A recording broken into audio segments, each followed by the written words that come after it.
Dear viewers, इस video में मैं आपको समझाने वाला हूँ कि रफ कट कैपेसिटी क्या होती है, उसकी कैलकुलेशन कैसे की जाती है और उसको माइक्रोसॉफ्ट एक्सेल सॉल्वर के ज़रिए ऑप्टिमाइज़ कैसे किया जाता है। हम लोग एक फाइनल रिपोर्ट देखेंगे जो आप मैनेजमेंट को प्रेजेंट कर सकते हैं। और इस वीडियो को लास्ट तक ज़रूर देखें और चैनल को लाइक और सब्सक्राइब ज़रूर करें। तो सबसे पहले तो हम ये समझते हैं कि प्रोडक्शन कैपेसिटी होती क्या है। प्रोडक्शन कैपेसिटी जो है वो नॉर्मली जो मेजर की जा रही होती है वो पीसीज में या केजीज़ में की जा रही होती है कि जी कोई प्लांट जो है वो इतने पीसीज या इतने केजी प्रोड्यूस कर सकता है। लेकिन जब हम रफ कट कैपेसिटी की प्लानिंग करते हैं तो वहाँ पे हम लोग इसको पीसीज में या केजीज़ में मेजर नहीं करते, हम इसको मिनट्स में, नंबर ऑफ़ मिनट्स अवेलेबल जो होता है उसमें मेजर करते हैं कि हमारी मशीन के कितने मिनट्स अवेलेबल हैं। अब हम उससे चाहे जो भी प्रोडक्ट प्रोड्यूस करें। तो सबसे पहले जो स्टेप होता है वो स्टेप ये होता है कि हम ये कैलकुलेट कर लें कि आपकी जो मशीनरी है उसके टोटल मिनट्स कितने अवेलेबल हैं। तो फॉर एग्जांपल अगर आपके पास 10 मशीन मौजूद हैं, 10 लेथ मशीन मौजूद हैं या 10 ड्रिल मशीन मौजूद हैं और दिन में जो है वो आप 10 घंटे ऑपरेट कर रहे हैं, तो टोटल मिनट्स अवेलेबल जो होंगे उसकी कैलकुलेशन आप देख सकते हैं यहाँ पे, number of machines into 60 minutes for individual machine. एक सिंगल मशीन के लिए कितने अवेलेबल होंगे आपके पास, is equal to 60 minutes into 0.9। अगर हम 0.90% की एफिशिएंसी लें 0.9%, 54 मिनट्स आपके पास अवेलेबल है एक मशीन के लिए। ठीक है, और जो 10 मशीन अगर आप लेंगे तो उसको आप 10 से मल्टीप्लाई कर दीजिए। ठीक है, तो ये वो कैलकुलेशन है सिंपल जो टोटल नंबर ऑफ मिनट्स आपको देती है एक दिन के। ठीक है, और अगर आप चाहें तो इसको मंथ के ऊपर भी कन्वर्ट कर सकते हैं, जैसा आपको बेहतर लगे वैसा कर सकते हैं। ठीक है, डेली प्रोडक्शन की कैपेसिटी की अगर बात की जाए, रफ कट कैपेसिटी की एक दिन में कितना रफ कट कैपेसिटी है, तो उसके ऊपर हम ये कैलकुलेशन इस तरीके से करेंगे। 540 मिनट्स आपके पास एक दिन के अवेलेबल हैं जो कि आप यूज़ कर सकते हैं। ठीक है, उसके बाद हर प्रोडक्ट का जो प्रोडक्शन टाइम है ना, जो फाइनल जो टाइम होता है रिक्वायर्ड प्रोड्यूस करने के लिए, वो हमने यहाँ पे मेंशन किया है। फॉर एग्जांपल प्रोडक्ट ए जो है वो 4 मिनट लेती है बनने में, प्रोडक्ट बी जो है वो 4.5 मिनट लेती है और प्रोडक्ट सी जो है वो 2 मिनट लेती है। और इसके बाद जो इसका कंट्रीब्यूशन मार्जिन मिला दिया, इस कंट्रीब्यूशन मार्जिन का जो इस्तेमाल है वो मैं आपको बाद में समझाऊंगा। लेकिन पहले हम ये देखते हैं कि जो मिनट्स की कैलकुलेशन है वो हम किस तरीके से करेंगे। हम अज्यूम कर लेते हैं कि हम हर प्रोडक्ट का जो है वो एक यूनिट प्रोड्यूस कर रहे हैं, तो जो टोटल टाइम हमारे पास जो कंज्यूम हो रहा होगा वो किस तरीके से कैलकुलेट होगा, number of units into number of time required. Number of units आ गया मल्टीप्लाइड बाय टाइम रिक्वायर्ड, आपने ले लिया 4 मिनट प्रोड्यूस होंगे। तो यहाँ पे नीचे आप इसको सम कर लीजिए। टोटल 3 यूनिट प्रोड्यूस करने में आपको 10.5 मिनट्स जो है वो इस्तेमाल होंगे।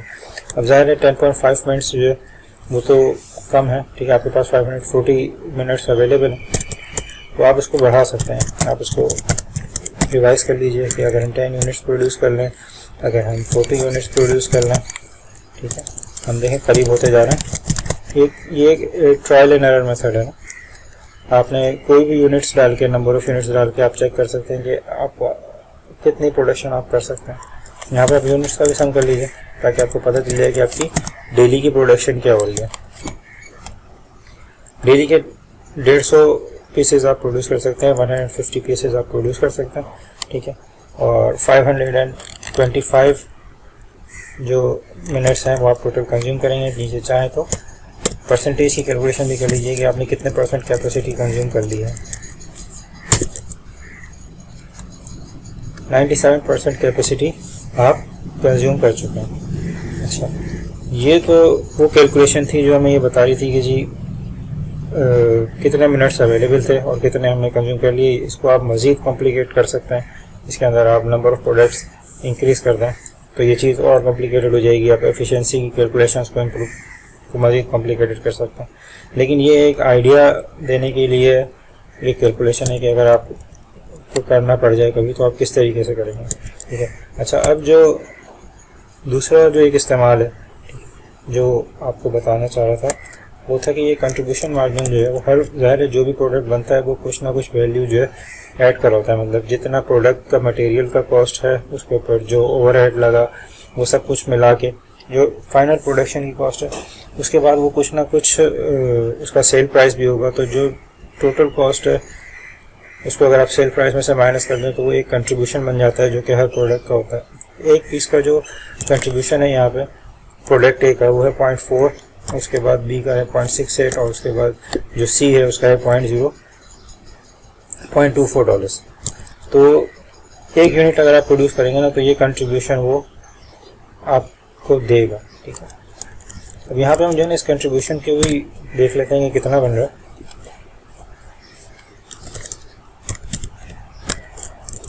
हम प्रोडक्ट का फार्मूला आप यूज़ कर सकते हैं, थोड़ा सा आइडिया एक्सेल का भी होना चाहिए, एक्सेल कैसे यूज़ करना है।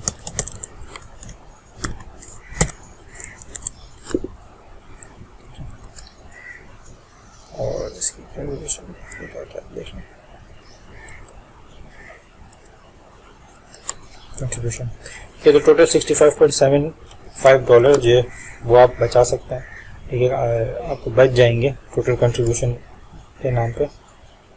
अगर आप 150 यूनिट प्रोड्यूस करें, 50 यूनिट हर प्रोडक्ट का अगर आप यूज़ करें तो 65.75 डॉलर्स बच जाएंगे।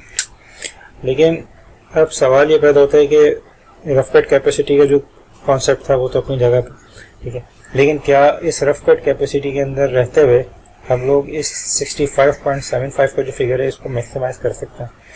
तो उसके लिए फिर जो टेक्निक यूज होती है वो होती है सॉल्वर, ठीक है।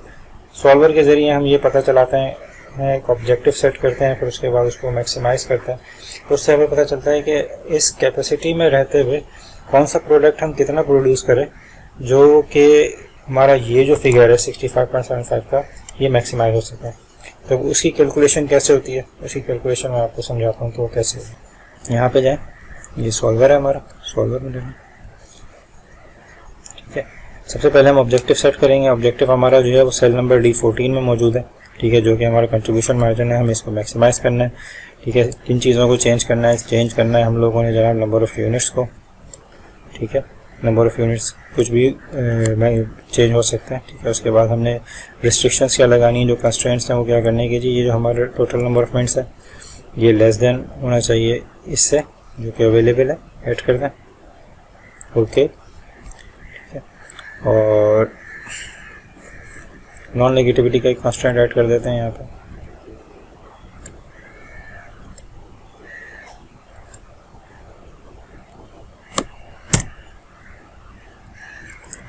फिर हम इसको ऑप्टिमाइज करके देखते हैं कि क्या रिजल्ट आता है। देखें, सॉल्वर ने एक सोल्यूशन फाइंड कर लिया, ठीक है। सॉल्वर ने सोल्यूशन क्या फाइंड किया, सॉल्वर ने सोल्यूशन ये फाइंड किया कि जी $81 का कंट्रीब्यूशन हमें मिल सकता है, ठीक है, अगर हम सिर्फ प्रोडक्ट बी प्रोड्यूस करें, ठीक है। अगर हम सिर्फ प्रोडक्ट बी प्रोड्यूस करें तो 81 डॉलर जो है वो हमें मिल सकता है और 100% कैपेसिटी हमारी कंज्यूम हो जाएगी, ये भी देख लें आप, ठीक है। अच्छा, अब ये तो एक बड़ा ही ड्रास्टिक डिसीजन होगा कि आप अपनी 2 प्रोडक्ट को डिसकंटिन्यू कर दें, ठीक है, और बाकी जो है वो उसको आप जारी रखें। हो सकता है वो जो प्रोडक्ट ए और सी है उसके लिए कोई मिनिमम डिमांड आपकी मार्केट में अवेलेबल हो, या प्रोडक्ट ए और सी में जो है वो आप हो सकता है वेस्ट चूज़ कर रहे हो प्रोडक्ट बी का, तो ऐसा पॉसिबल नहीं है कि होता बाज़ औक़ात के आप किसी प्रोडक्ट को कम्प्लीटली डिसकंटिन्यू कर दें और किसी एक प्रोडक्ट को लेके जो अपने ऑपरेशन है उसको चलाना शुरू कर दें, एक प्रोडक्ट का पोर्टफोलियो मैनेज करना होता है, ठीक है। तो यहाँ पे अगर आप चाहें तो एक बॉटम लाइन जो है यहाँ पे कर सकते हैं, सेट कर सकते हैं कि जी मिनिमम कितना प्रोड्यूस होगा। फॉर एग्जांपल 20 पीसेज इसके लाजमी प्रोड्यूस होंगे और 20 पीसेज इसके लाजमी प्रोड्यूस होंगे। तो अब इसके बाद दोबारा यही कैलकुलेशन हम करके देखते हैं। तो यहाँ पे एक और कांस्टेंट ऐड कर देते हैं कि ये जो सेल है मस्ट बी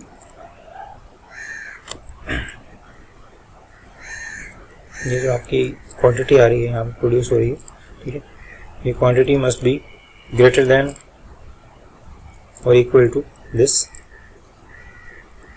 उसके बाद ये जो क्वांटिटी आ रही है आपकी मस्ट बी ग्रेटर दैन और इक्वल टू बस, ठीक है। ओके, सो अब यहाँ पे हम कर क्या रहे हैं, हम यहाँ पे ये कर रहे हैं कि हमने ये तो बता दिया कि हम यूनिट्स कितने प्रोड्यूस करेंगे और हम अपना जो कंट्रीब्यूशन है उसको मैक्सिमाइज कैसे कर सकते हैं गिवन जो मिनट्स हैं प्लांट के, उसको मद्देनज़र रखते हुए।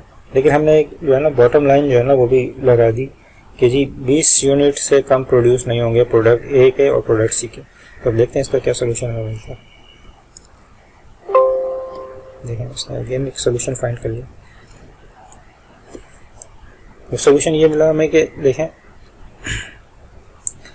प्रोडक्ट ए प्रोडक्ट सी जो है उसके तो 20 यूनिट्स ही उसने हमें दे दिए, प्रोडक्ट बी जो है उसके उसने हमें 93 यूनिट्स जो है प्रोड्यूस करने का सजेशन दिया, जिसके ऊपर हमें 80 का जो कंट्रीब्यूशन मार्जिन है वो मिल जाएगा, ठीक है। हम अभी यहाँ पे निकलते हैं, उसको फर्दर ऑप्टिमाइज करते हैं।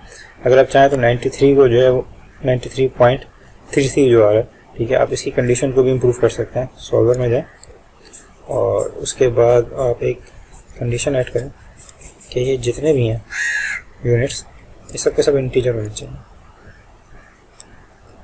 और इसको फिर एक बार सॉल्व करके देखें।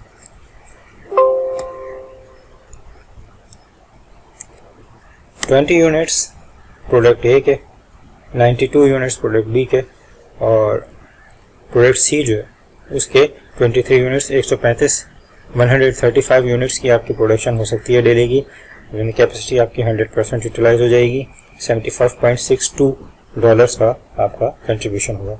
सो व्यूअर्स, हम लोग अपनी इस रिपोर्ट को ज़्यादा प्रेजेंटेबल बनाने के लिए एक पाई चार्ट भी ऐड कर सकते हैं, जिसके अंदर हम क्वांटिटी का ब्रेकअप शो करें, और इस तरीके से हमारी रिपोर्ट कंप्लीट हो जाएगी। इस पाई चार्ट के साथ हमें तमाम रिलेटेड क्वांटिटीज़ मिल जाएंगी जो कि हम आगे मैनेजमेंट को प्रेजेंट कर सकते हैं।